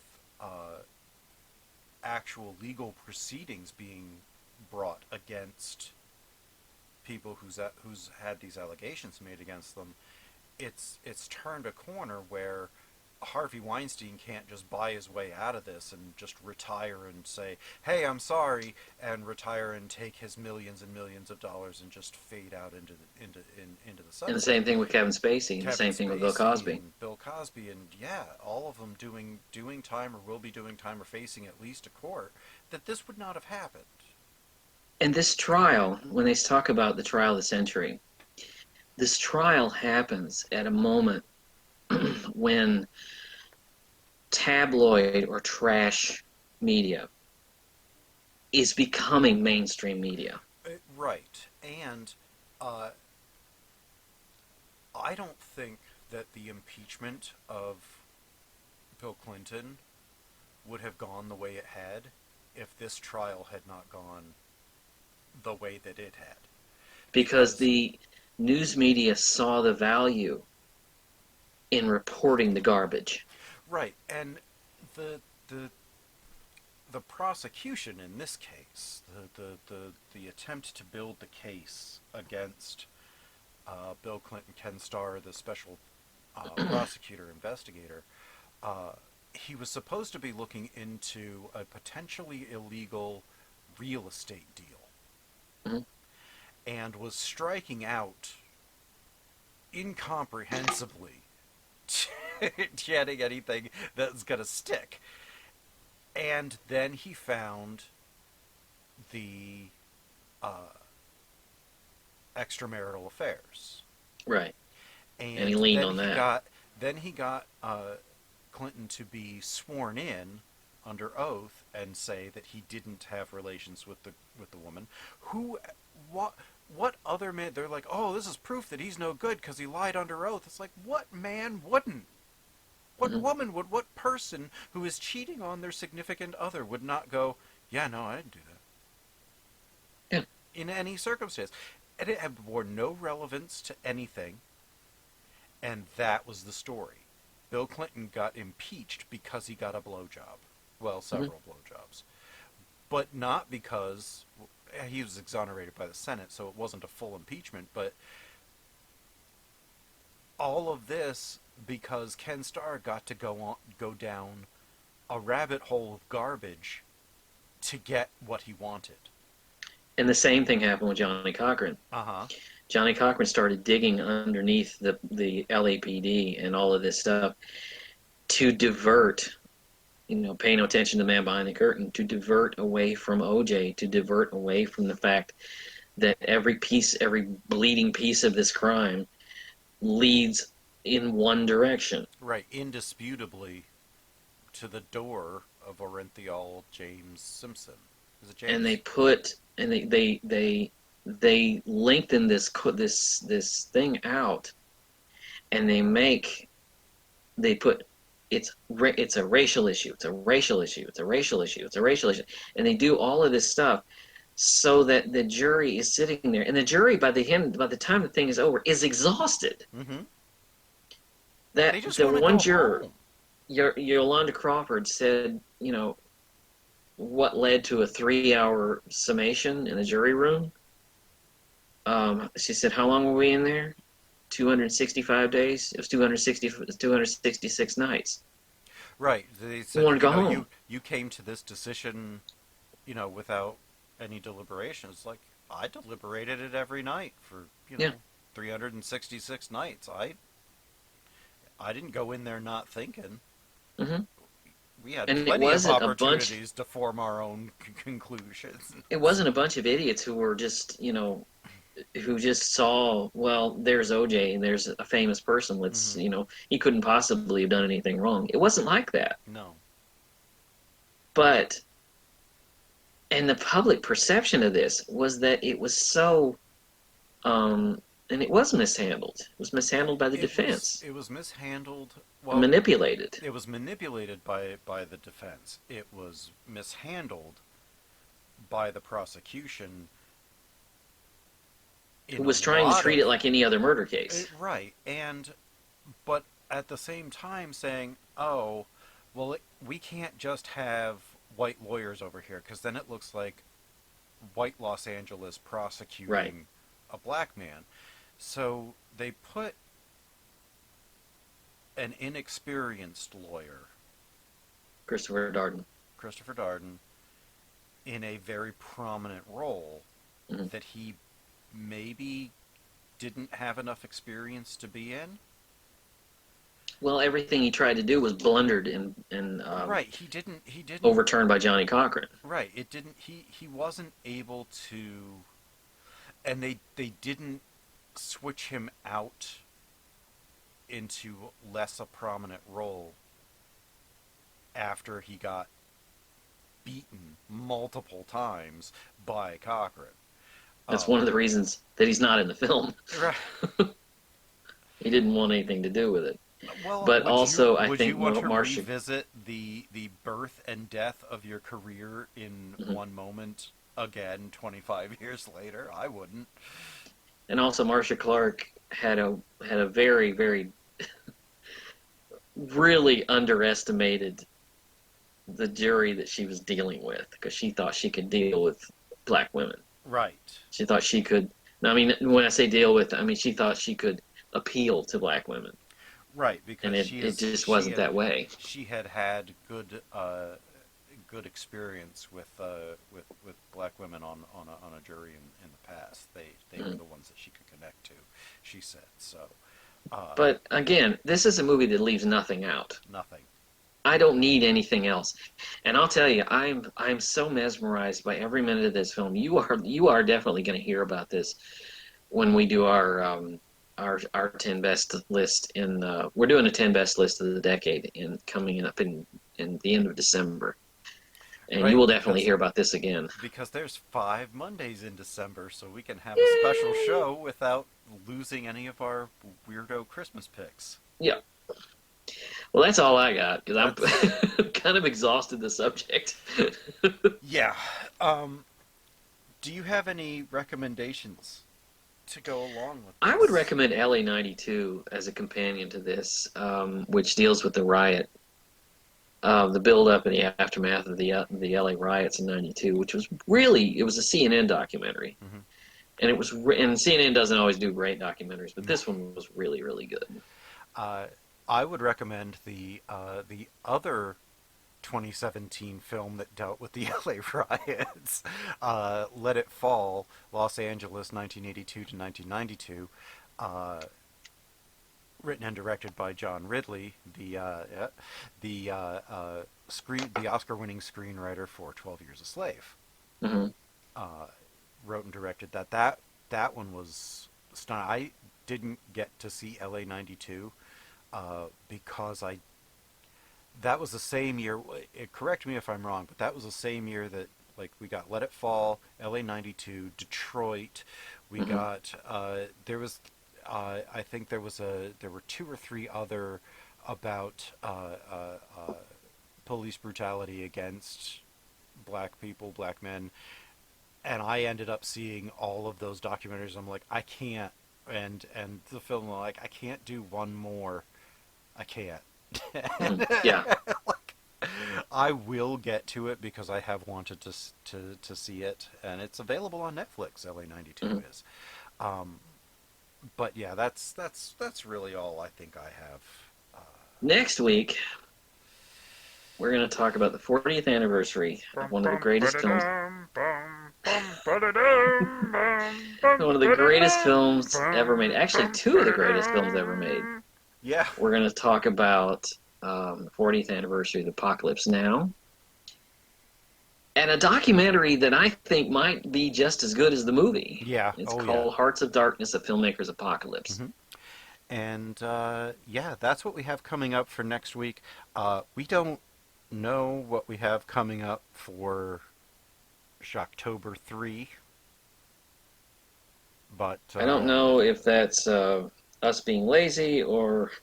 Well, I chalk it up to being kind of overwhelmed by a lot of things at home and with the choosing, and you know we don't know what's going to be in Shocktober yet. We haven't ironed it. We'll iron it out, but we do have a show coming up right before that.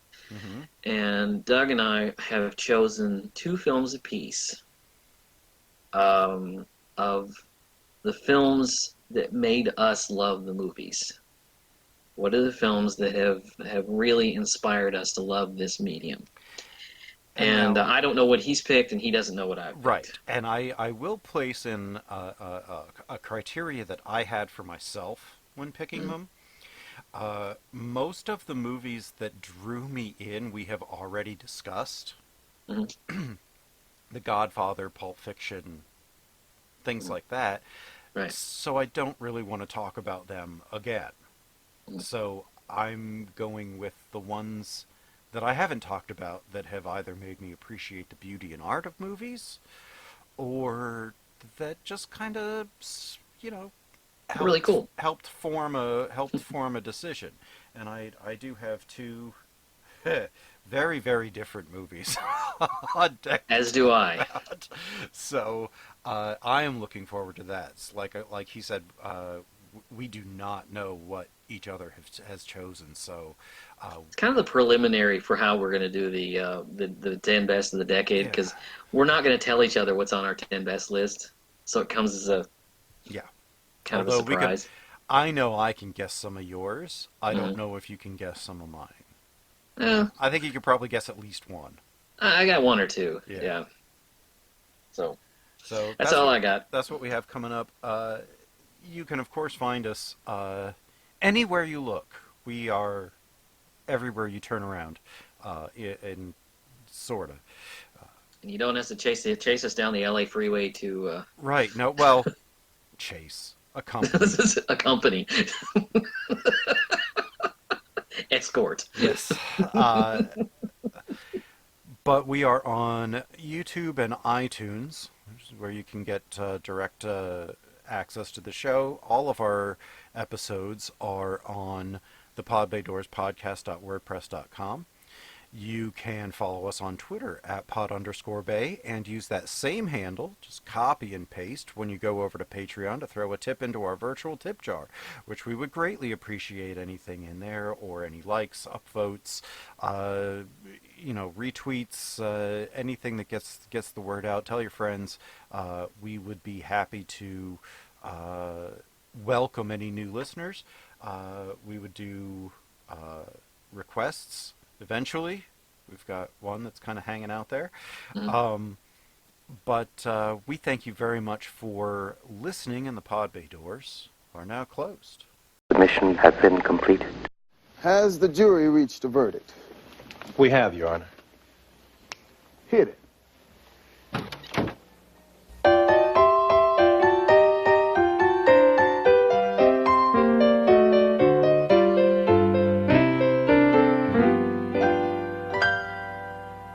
He's guilty, Judge, he's guilty.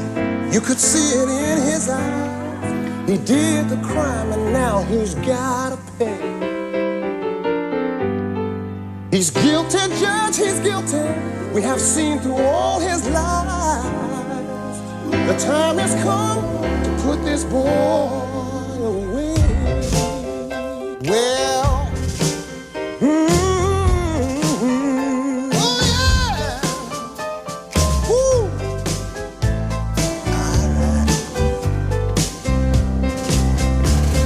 Sonny, the end is coming. I was abused as a child. Sonny, the end is near. I was confused in every way. Now you got some hard times coming. He didn't know right from wrong. To you, my dear, I want to make it clear. I want to thank the jury. And I'd like to thank my wife. He's been a criminal all his life. What are you going to say for me?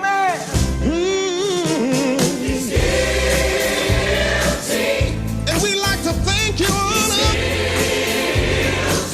We've served justice here today. And now he's got to pay. Yeah, yeah, yeah, yeah, yeah.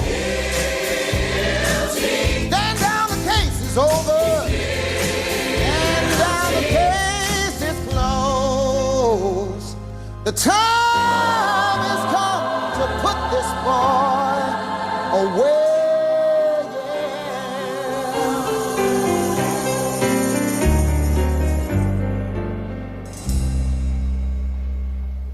The jury is dismissed with the thanks of the court. We are adjourned.